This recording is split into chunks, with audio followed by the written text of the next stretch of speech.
Beyond the visual aspect and design of the kitchen, its functionality is paramount. Today, we'll review 5 tips to make your kitchen the most functionable. Hello, my name is François. Welcome to our E-SPACE.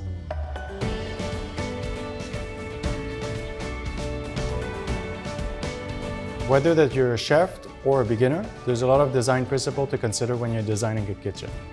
The first tip is to make sure that you have at proximity the tools that you use every day. The tools that you use for cooking, cutting boards, pots and pans, anything that's useful. For the second tip, just regroup the elements that go together. Example, around your cooking area, you should have the pots and pans. Around your fridge, you should have also the pantries. That way you concentrate all the food product in the same section. The third tip, and the question often arises, is do I have enough room for an island in my kitchen? To get an island in your kitchen, you have to make sure that you can have a corridor of 36-inch wide all around. If you have a 36-inch all around, then you can have an island. So the main reason is to make sure that you can open your appliances, so dishwasher, the fridge and all that, and also to have good circulation if you're more than one person in the kitchen.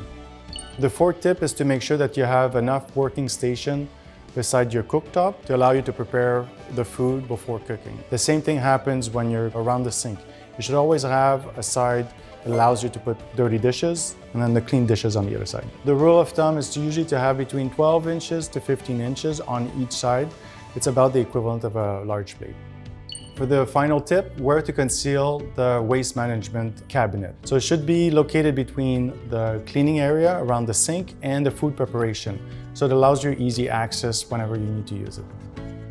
Kitchen nowadays are much more than the cooking area. So make sure that when you talk to your designer, you can make special requests. You can request to have a docking station for the computers, the laptop, the cell phones, to have a filing cabinet, and to make sure that you have enough counter surface for homeworks and office work. Hopefully this tip was useful. To learn more, visit our E-SPACE. My name is François. Thank you for joining us.